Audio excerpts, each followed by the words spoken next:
Em mais um Receita de Saúde da Nat Pharma, nós vamos abordar temas importantes a respeito do neurodesenvolvimento. Poucos órgãos são tão importantes para o bem-estar quanto o nosso cérebro. E cuidar bem dele, deixar ele saudável, vai fazer toda a diferença. E hoje nós vamos ver como é que o cérebro está conectado com outras partes do nosso corpo e sem a gente saber, nós estamos afetando nosso bem-estar.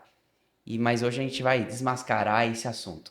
Estamos aqui com um especialista, Dr. Érico Araújo Santos, neurologista.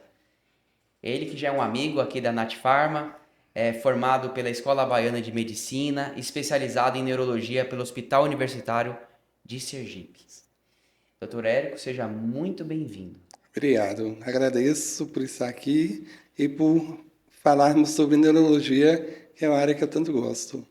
E as pessoas precisam saber mais, né? Existe ainda muito fake news, muitos assuntos que ficam aí na mesmice, né? Sem abordar com profundidade.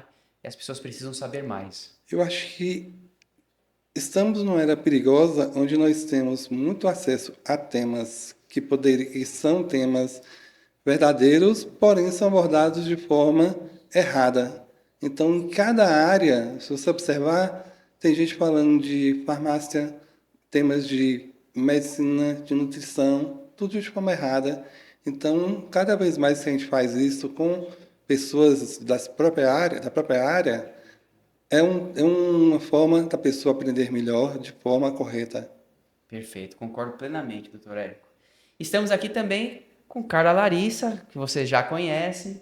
Carlinha vai nos ajudar a extrair informação dessa mente brilhante. Seja bem-vinda, Carla. Obrigada, Gui. Obrigada, doutor Érico, por Obrigado. aceitar o nosso convite e vou aqui tirar as dúvidas, não só como farmacêutica, né? Mas como a gente está puxando também esse tema de volta às aulas, vou tirar meus temas de mãe também, né? Como farmacêutica e como mãe, tirar todas as dúvidas. E a gente é meio doido, cara. A gente também vai fazer consulta hoje, Com viu? certeza.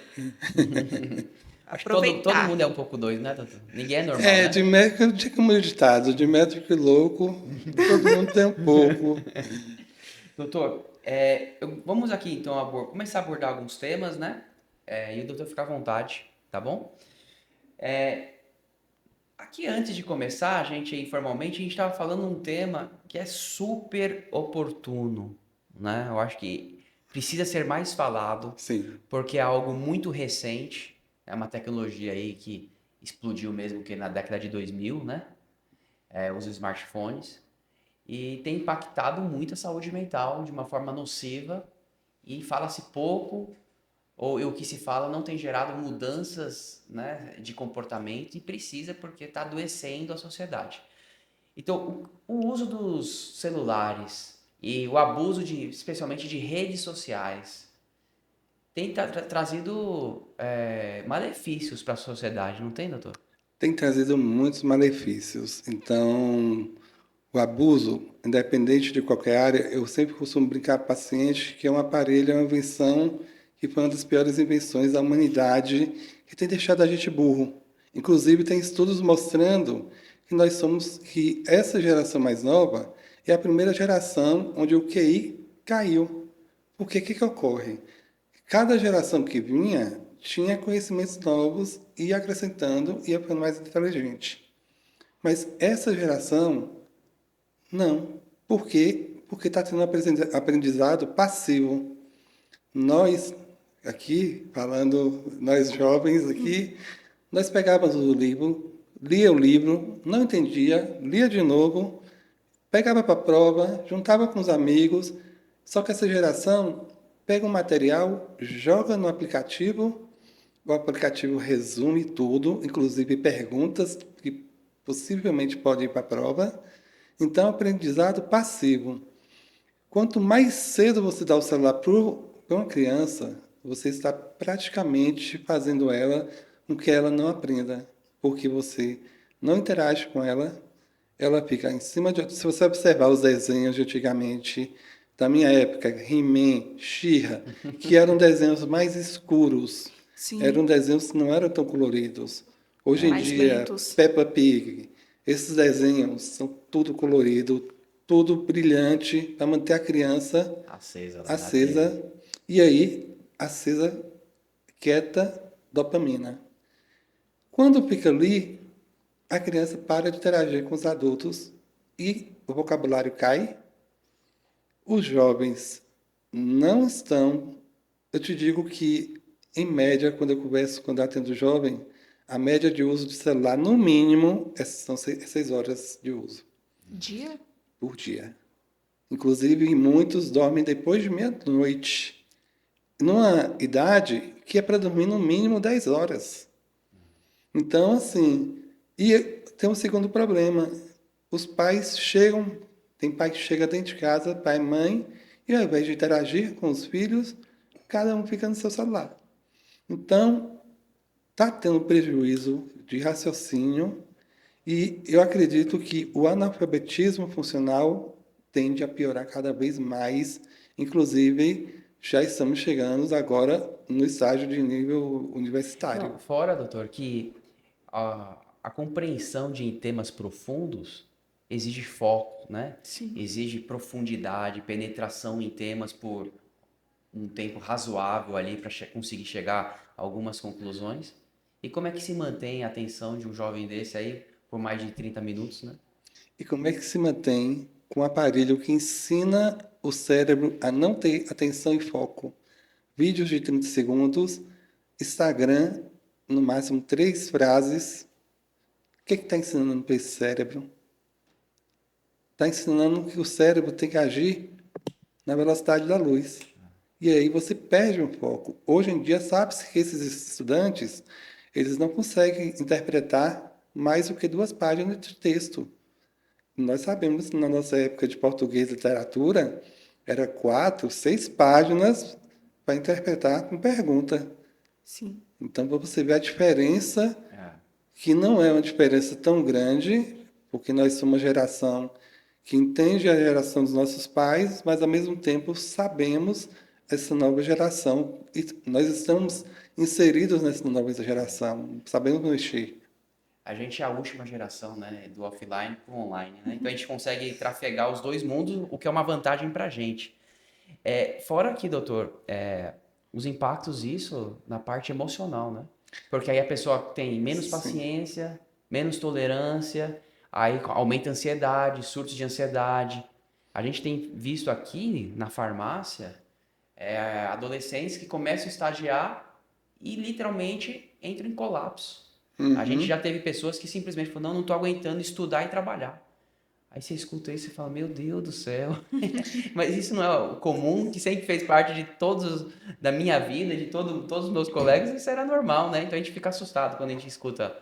Mas a mente não está conseguindo suportar, né? não. E falando na parte emocional, a gente sabe que o celular ele pode trazer para o jovem situações como depressão, ansiedade, com certeza, traz isolamento social. Sim. Inclusive, esses dias eu vi num vídeo que uma delegada falando que se todos os pais soubessem, retirariam o celular dos filhos de noite e iria cair 60% de crimes relacionados a essa faixa etária, porque você não sabe o que está mexendo. Antigamente, o computador ficava onde? Na sala, É.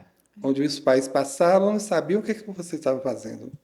Hoje, o celular é o próprio computador e eles ficam isolados e se isolam cada vez mais. Agora, a culpa é dos pais, né?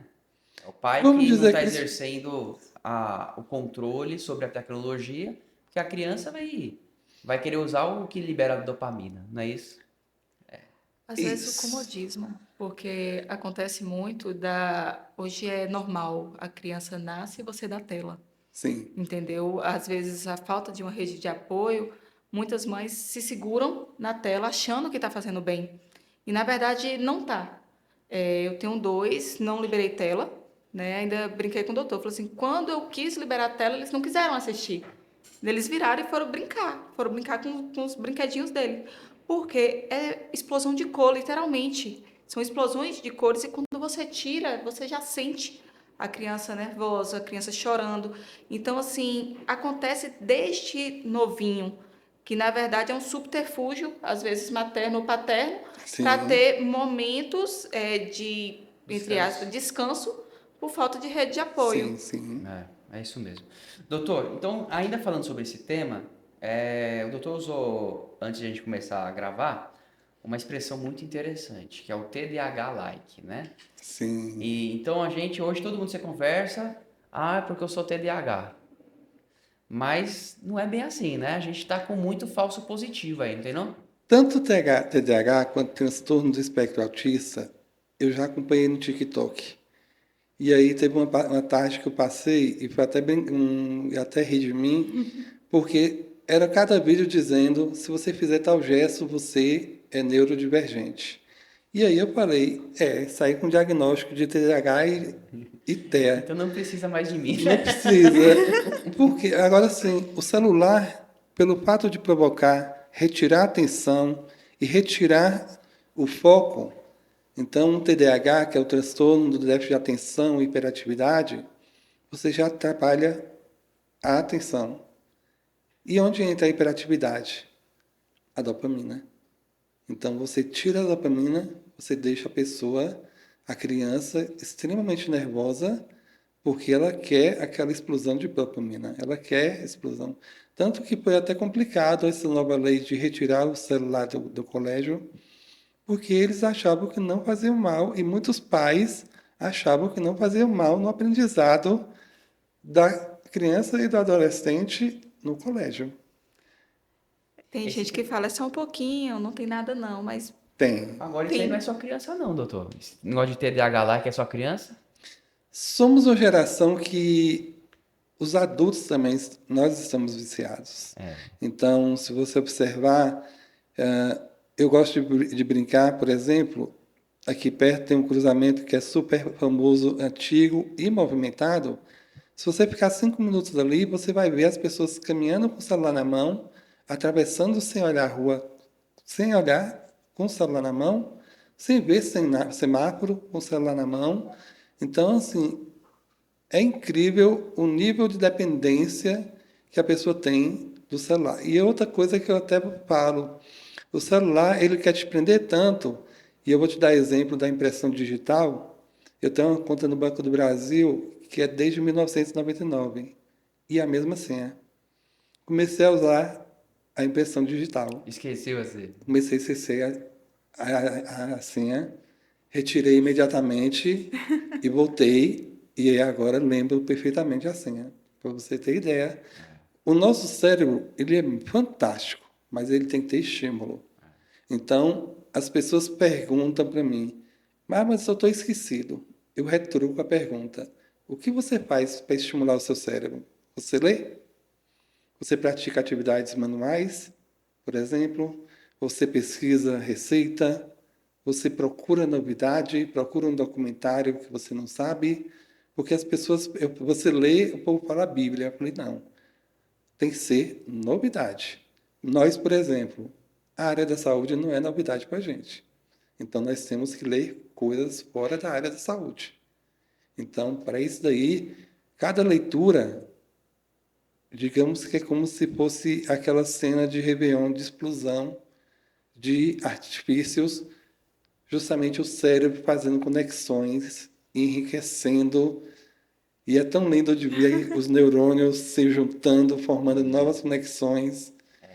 E aquilo ali está se perdendo. É tão triste também agora. É isso mesmo. Muito bem. Doutor, doutor Érico, você tem uma área de atuação muito interessante, porque você foge um pouco do neuro comum, não é? Sim, Você foi buscar outras respostas, né, que a neurologia tradicional não dava. E foi estudar uma visão mais integrativa do ser humano. Nesses seus estudos, o que você descobriu? O que impacta a neurologia, né, que está fora do cérebro? olha, uma das grandes novidades, acho que a maior novidade para mim foi o intestino. Porque você acha, ah, antigamente era um órgão renegado, porque nós achávamos que era basicamente digerir e eliminar o resto. Só que E também existia um nervo, tem um nervo chamado nervo vago, que liga o cérebro a todos os órgãos.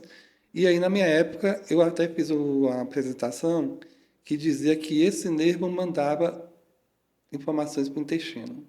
Só que nos últimos anos, a gente se surpreendeu, porque esse nervo, 80% das informações sai do intestino para o cérebro.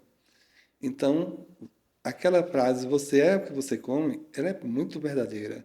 Porque se você come alimentos ultraprocessados de péssima qualidade, você está inflamando o seu cérebro e também está inflamando o seu cérebro e corpo. Porque essas toxinas, elas caminham pelo nervo para o cérebro. Inclusive metais pesados. Então, assim, alimentos industrializados, vamos dizer que comem aquela lata de sardinha ou de atum o tempo todo, que tem alimentos pesados ali, ferro, alumínio, por exemplo. Então, pode ir para o cérebro e pode causar uma doença neurológica se você abusar daquilo ali. E a própria alimentação, que é outra segunda novidade, é a riqueza de bactérias, de vírus, de protozoários que temos no nosso intestino e que pode tanto ajudar a gente a ficar mais calmo, quanto pode e ficar mais saudável, quanto pode também fazer o contrário.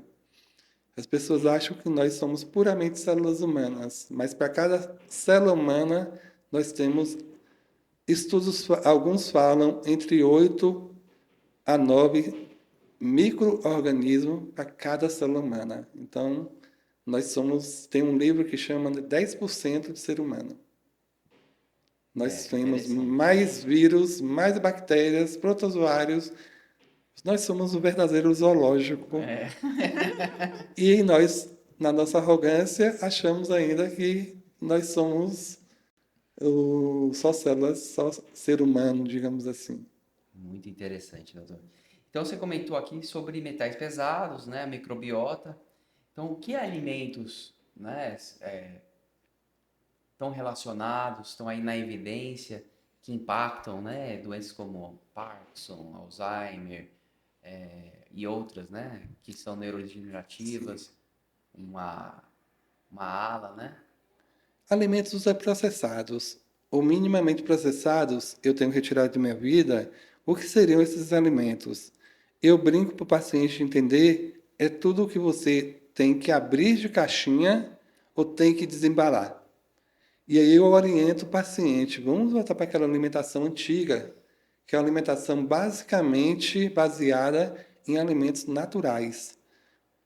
Antigamente, a gente usava o creme de leite no domingo, era o almoço de família, que era um almoço mais calórico e com chocolate e refrigerante, era no domingo. Hoje em dia, É todos os todo dias. dia. Então, E o tempo as todo. pessoas estão comendo isso, as pessoas estão abusando de energéticos, as pessoas estão abusando de álcool, de cigarro, sedentarismo. Então, nós estamos vivendo um conjunto de fatores que culminam para uma saúde ruim. E estamos vivendo nossa saúde ruim num mundo extremamente causador de ansiedade. Porque você liga a televisão, eu não assisto jornal. Se me perguntar o que está acontecendo, eu trato de saber o menos possível, porque é só tragédia o tempo todo. E você não fica calmo. Principalmente na hora de dormir. Quem é que vai dormir? Quando, passa o jornal violento, uma novela violenta, e aí você vai deitar e vai ficar calmo. Não fica. Não.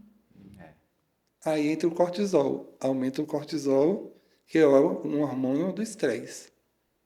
Então, qual que é o mecanismo de ação, né, os processos químicos que acontecem com os processados que chega no cérebro para causar danos? Tem vários. Um deles é justamente mexer na microbiota. Por exemplo, quem come muita carne vai ter muita bactéria que vai ter justamente ação na carne. Então, por exemplo, são aquelas pessoas que têm liberação de gases muito com cheiro forte.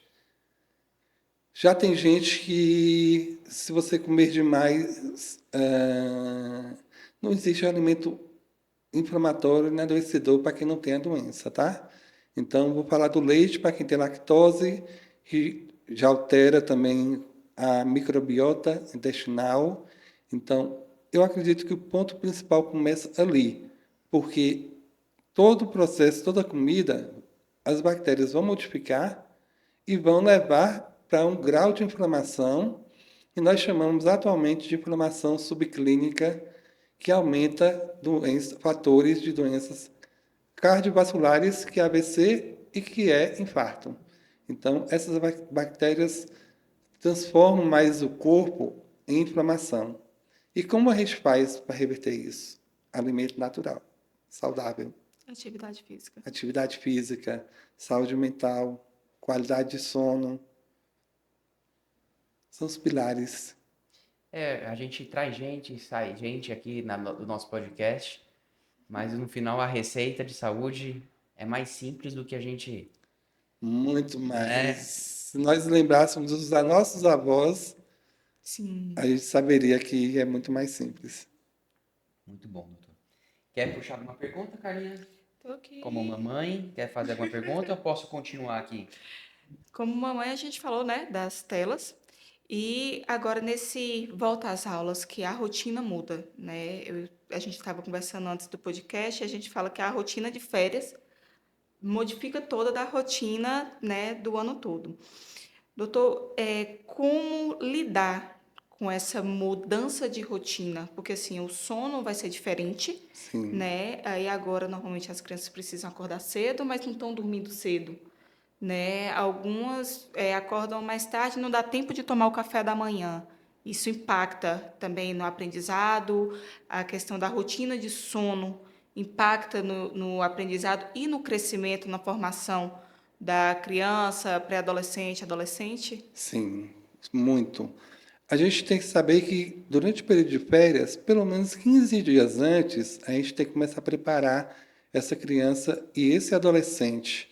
Então, por exemplo, se ele está dormindo meia-noite, 1 hora da manhã, começar a ir puxando cada dia meia hora ou cada semana meia hora, para que ele não sinta tanto impacto.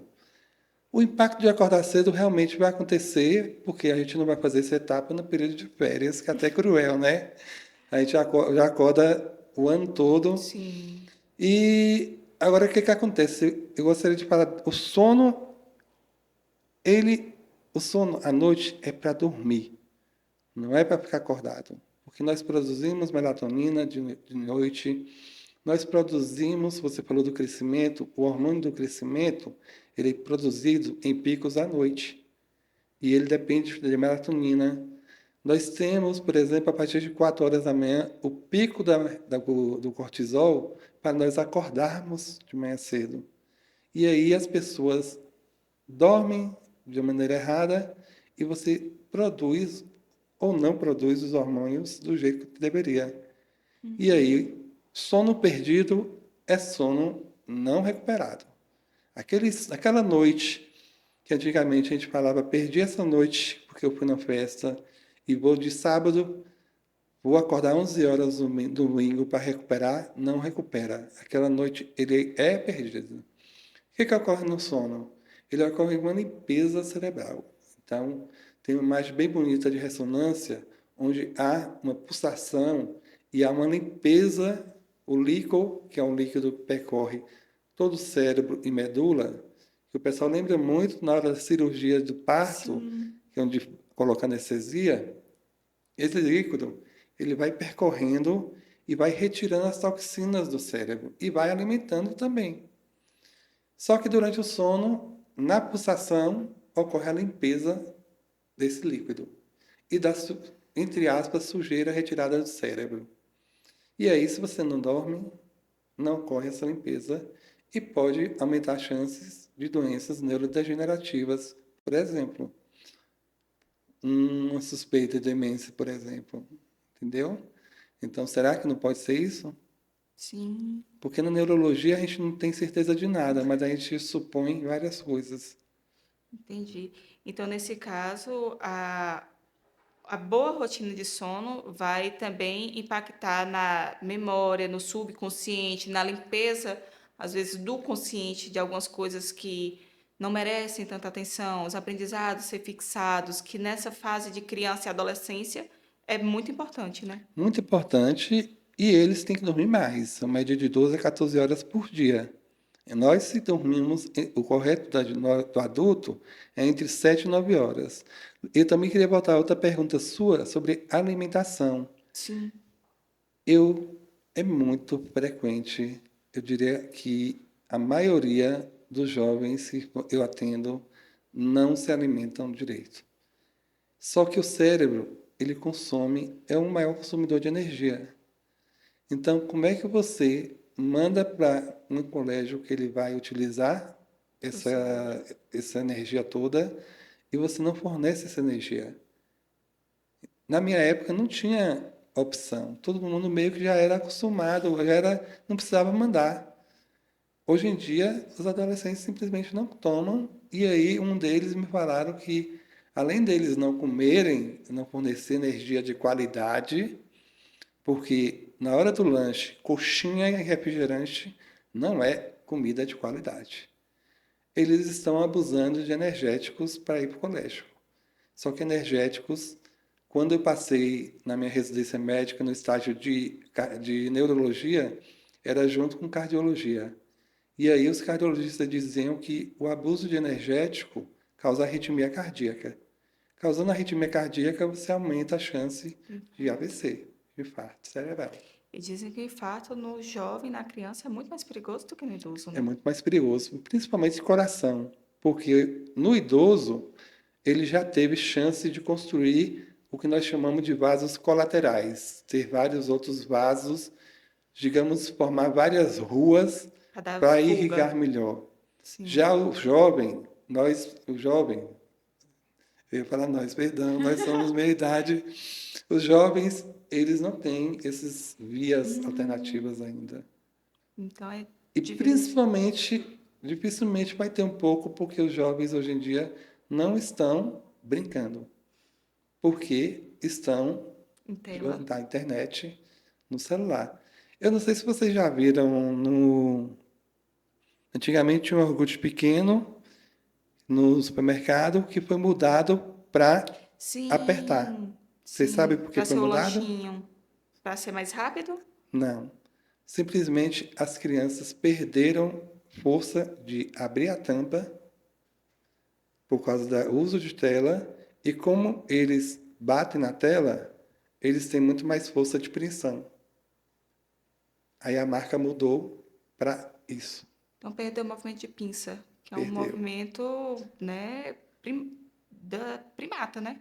E outra coisa, a tecnologia faz o quê? Digitar. E quanto mais a gente utiliza movimentos de dedos, escrita, que nós chamamos de movimentos delicados, maior estímulo cerebral. Então, veja que nós estamos regredindo num mundo que nós estamos progredindo em conhecimento e regredindo em comportamento. Sim, Hoje na internet, o que é mais mentiroso chama mais atenção do que o que é verdadeiro. sim. Gente, fantástico. Muito bom, doutor. Realmente faz o que a gente pensar, né? Então a gente abordou aqui a importância do sono, né? E isso já explica também muitas doenças, né? Pessoas que têm um problema de sono grave. E outro eixo que tá na moda aí, tá falando, né? Estão falando aí do eixo músculo-cérebro. O eixo músculo-cérebro é outro que realmente vem com força total. O do intestino veio com força total um pouco antes da pandemia. Sim. Agora está vindo com força total nos últimos, os últimos 2 anos. O que acontece? Primeiro que o músculo, a gente achava que não era um órgão endócrino. Ele simplesmente libera, num estímulo, mais ou menos 600 substâncias.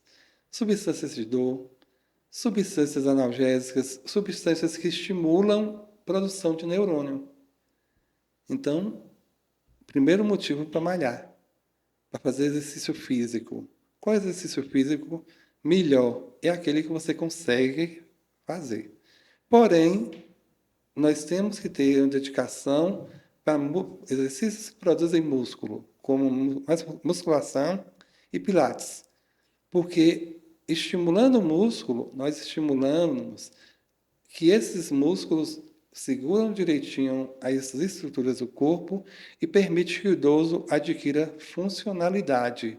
Ele caminha melhor, evitando quedas, que é Sim. um dos 3 motivos de ir para o hospital. Permite que o idoso agache para pegar um objeto no armário de baixo. Permita que o idoso pegue o seu neto, o bebê, por exemplo. Permita que o idoso coloque um objeto em cima. Então, quando falamos em músculo, nós estamos falando em pessoas musculosas. Estamos falando em função, porque a partir dos 40 anos, tem estudos que falam a partir dos 30, a cada 1% de músculo, perdemos 1% de músculo e ganhamos 1% de gordura. Só que a academia ela é capaz de reverter essa transformação. Seria uma poupança para O a seu eu do velhice. futuro. Vamos começar a pensar como a gente quer envelhecer. E começa agora, né? E começa agora. Isso que eu sempre explico para os pacientes. Nós não pensamos em envelhecer quando já estamos velhos. Quanto mais cedo nós pensarmos, e isso inclui desde a juventude, já dei conselhos para meus sobrinhas, meu sobrinho, quanto mais cedo começarmos, melhor qualidade a gente vai ter. Como a gente está falando aqui, né, de. Eu vou falar poupança, né, para o futuro. Cabe também a gente falar sobre alguns fitoterápicos também que vão ajudar, né, nessa poupança na velhice, como alguns antioxidantes e até o próprio protetor genético, né, doutor? Que é o Brocofanos, que a gente tinha conversado, Sim, que não só para o TEA, mas eu estava vendo que ele é um protetor genético também para os Paxson, né, que vale muito a sim. pena hoje a pessoa já começar a pensar a criar músculos e hábitos, né, suplementações para que ela possa ter um futuro mais confortável. Eu acho que a gente saiu de uma época onde a gente pensava muito dentro de uma caixinha que era só medicamentos de indústrias. Então a gente saiu dessa época e descobrimos que existem outras alternativas, Sim. que a gente pode utilizar de outras coisas. Por exemplo, tem gente que acha fantástico o magnésio, começa a tomar diminuidores. Então, nós temos substâncias hoje em dia na arte magistral, que é a farmácia manipulada, que não perde em nada para uma de indústria, por exemplo. Então, eu posso muito bem. Hoje eu atendi um paciente e aí eu conversei com ela de ansiedade e aí a gente conversou e viu que não era uma ansiedade para utilizar um remédio de indústria. Aí eu coloquei mais elementos naturais. Ah, no caso, utilizei nele o magnésio, a ternina, a taurina, e a gente tem que comentar aqui, que a gente está citando alguns nomes, porém é individualizado para cada um. Sim. O que é veneno para um é o remédio para outro. Então, cada um tem que ser avaliado de forma individualizada para que tenha benefícios. Perfeito, né? A gente tem que aproveitar a modernidade também, né? Se a Sim, modernidade traz problemas, sim. traz algumas facilidades e a gente tem que utilizar, né, doutor? E a Natfarma tá aí para ajudar, né? Muito bom, doutor. A nossa conversa tá muito rica. Para a gente ir para a parte final, gostaria de levantar aqui um último tópico, né? Até para deixar para o doutor voltar outras vezes, né? Foi Uhum. muito agradável, então a gente precisa deixar temas aí mais para frente. A gente tem presenciado realmente um aumento muito grande de autismo, né? A gente, na nossa geração, a gente não tinha, até tinha, assim, na escola, alguns alunos que hoje a gente entende o que é, mas a gente não entendia, né? Mas o volume realmente cresceu. Qual é o seu palpite? De por que que a gente está tendo um número tão crescente aí de casos de autismo? Eu já busquei essa resposta. A prevalência do transtorno do espectro autista, ela não mudou. Ela é a mesma de décadas atrás. Só que o que acontece? Nós melhoramos o diagnóstico. É aquela coisa de falar sobre a doença. E aí as pessoas começam a saber dos sintomas e identificar os sintomas. Então, nem tudo, não é porque aquela criança está quietinha que tem TEA ou tem TDAH no colégio, como muita gente acha, porque é algo mais sério. Mas hoje em dia, nós temos ah, um melhor diagnóstico, uma melhor visão, não só médica, mas várias pessoas, inclusive não leigas, já sabem que existe alguma coisa diferente. Esse transtorno começa nos 3 primeiros anos de vida, então já começa que você já melhora a suspeita diagnóstica já com Precoce, né? pessoas não leigas. Então, isso Desmistificou. faz com que modifique isso aí. E aí desmistificou a doença. Era uma doença que não era tão falada. Na minha residência médica, eu ouvia porque eu passei pelo estágio de neuropsiquiatria, neurologia infantil, mas inclusive TTH, mas era uma quantidade bem menor. Mas e a gente, ao mesmo tempo que melhorou o diagnóstico de transtorno do espectro autista, eu acho que o do TDAH está exageradamente diagnosticado, porque existe muita criança que é mal educada, não é TDAH. E Sim. voltando um pouco, a gente, se olha observar, a gente tinha aquele colega que tinha dificuldade de aprender, Sim. a gente tinha aquele colega, o pessoal do fundão. Eu lembro de um colega que ele ficava batucando no mundo da lua. Já tinha outro que ficava levantando e saindo. Então a gente identifica perfis que possivelmente eram essas doenças, mas a gente achava que era o quê? Falta de educação, porque na época não tinha falado dessa doença ainda, né? Não era tão conhecido. Com certeza. E tá vindo uma nova onda agora que não se falava muito também, ou se falava muito pouco e de uma forma diferente, que é casos de superdotação, né? Sim. Então, assim, tem se descoberto que muita coisa não é autismo, é superdotação, e a superdotação é muito mais ampla do que se imaginava antigamente, né? Áreas de atuação, áreas do cérebro, que tipo de superdotação é, e que também traz alguns prejuízos ou características muito específicas, né?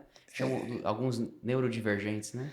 É porque, assim, primeiro que o transtorno do espectro autista, eles têm muitas comorbidades. O que seria isso? Ele não é só a doença em si. Ele pode ter 60% deles tem TDAH, tem uma porcentagem que tem também superdotação. As pessoas acham que superdotação é aquela pessoa, um gênio que vai saber de tudo. Não. Ele é muito bom em uma área, mas ele é muito ruim em outras áreas. Então, nós temos aí na história Steve Jobs, nós temos Albert Einstein, por exemplo, que todos eram superdotados. Só que o que acontece? A superdotação, ela precisa de um estímulo para que continue essa progressão. Então, deveria ter escolas diferenciadas, porque com o crescimento, ele passa a diminuir esse quadro de superdotação. E também, mas pode permanecer o quadro de alterações de comportamentos E o hiperfoco. e o hiperfoco, isso, Então pode tornar adultos muito bons em uma coisa e muito ruins em em outras. outros. Steve Jobs, por exemplo, é um deles, que ele era muito bom na parte de trabalho dele, mas ele era péssimo com Relações relacionamento humanas. interpessoal. Muito bem, doutor. Muito obrigado. Tivemos aqui lições importantes. Falamos sobre tomar cuidado com excesso de tela, evitar aí achar que tudo é TDAH, né? Temos uma TDAH-like. Falamos também a importância de nós estimularmos nosso cérebro para que ele continue aprendendo, leituras de coisas novas, né? Sair da zona de conforto das nossas leituras só relacionadas à nossa área.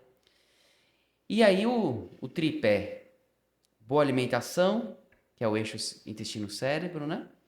Um sono de qualidade para a gente manter nosso cérebro limpo, Esse eu diria que é o descansado. tripé central. Esse aí eu diria que é o central, é sono. Sono, né? É o sono. Com certeza. Eu colocaria como a estrutura central, a base. Sono, então, no centro, no meio. E a atividade física, né? Aí agora no novo eixo, músculo-cérebro, um órgão que até pode, com funções endócrinas, né, doutor? Sim. E faz diferença aí. E só complementando essa base aí, essa estrutura, saúde mental. Então a gente tem que manter nossa saúde mental. E nós sabemos que hoje em dia estamos vivendo fenômenos históricos que acho que não está nem respirando, que toda semana está tendo um fenômeno histórico, você vai ter guerra, você não vai ter e tudo. Então isso também tem deixado a gente bem ansioso e aí tem que aprender a controlar isso daí agora. É, que isso afeta tudo, né, doutor? Aperta tudo. E aí, vamos aguardar ansiosamente o próximo encontro com o doutor Érico para falarmos de outros temas. Esse foi mais um Receita de Saúde da Nat Pharma. Muito obrigado pela sua atenção. Dá o like, curte lá nosso canal. O seu apoio é muito importante para que temas como esse cheguem para mais pessoas. Obrigado.